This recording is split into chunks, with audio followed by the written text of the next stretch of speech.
Have you ever been in a room and felt like you didn't quite belong? Not because you lacked something, but because you saw too much. You noticed the masks people wear. You heard what wasn't said.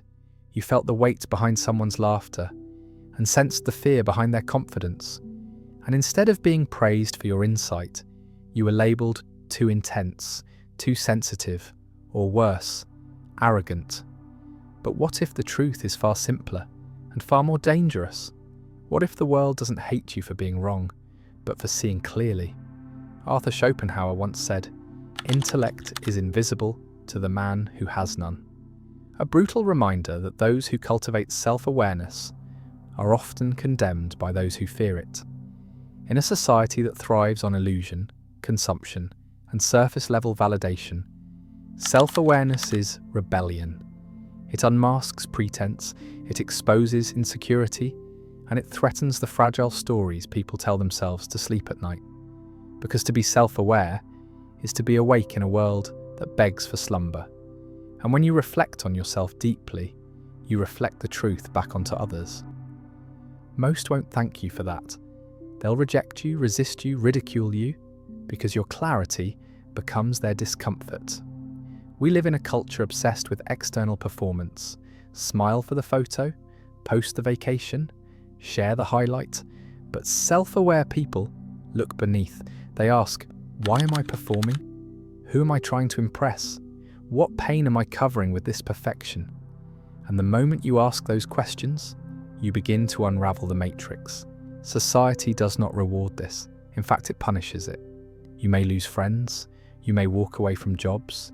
You may realize your family built its identity on denial. And all of that hurts, but it also frees you. Because once you see the game, you no longer need to play it. Self-awareness is a kind of death, the death of delusion. It's the silent funeral of who you were taught to be, so who you truly are can emerge. But that emergence threatens the people still clinging to their roles. They'll say you've changed, that you think you're better, that you're distant, when really you've just stopped pretending. The truth is, society doesn't hate self-aware people because they're wrong. It hates them because they're right. Too early, too often, and too deeply. They disrupt groupthink. They question authority. They refuse to nod along with the script. They don't find comfort in crowds. They find clarity in solitude. And that is dangerous. Because a self-aware person can't be manipulated easily. They don't buy things to feel worthy. They don't obey out of fear. They don't gossip to feel powerful. They think. They observe. They understand. And that understanding makes them unpredictable, a wild card in a game that depends on conformity. But here's the paradox. While society may reject self-aware people, in the short term, it also needs them. They are the truth tellers, the pattern breakers, the ones who see what others refuse to. And even if the world resents them, it quietly follows them. So if you've ever felt alienated for thinking too much, for staying up at night, wondering why people lie to themselves, why they follow rules they don't believe in, why they chase dreams they don't even want.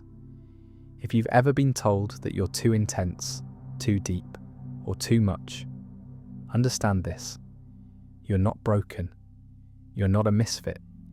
You're simply aware in a world that rewards the asleep.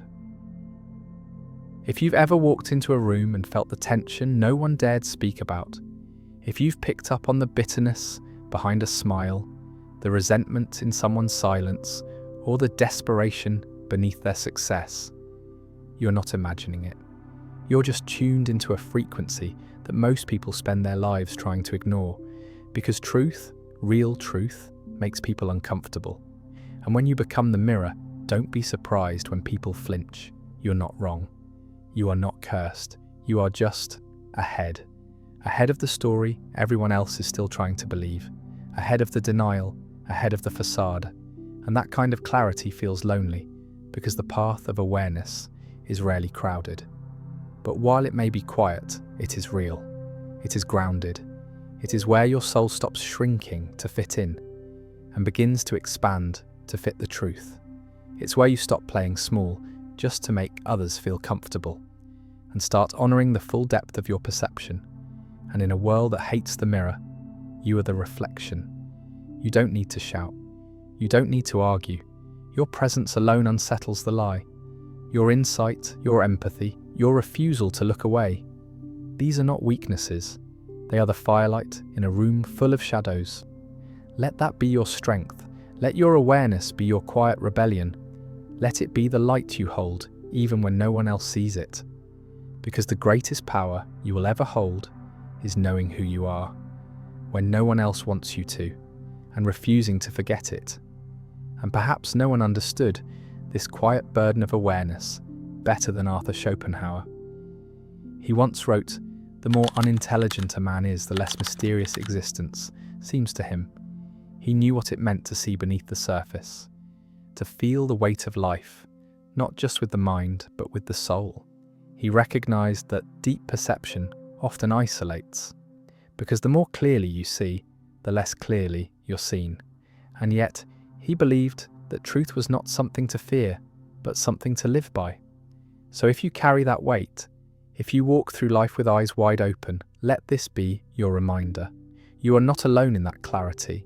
You walk a path carved by thinkers, by questioners, by those who chose truth over comfort, integrity over applause.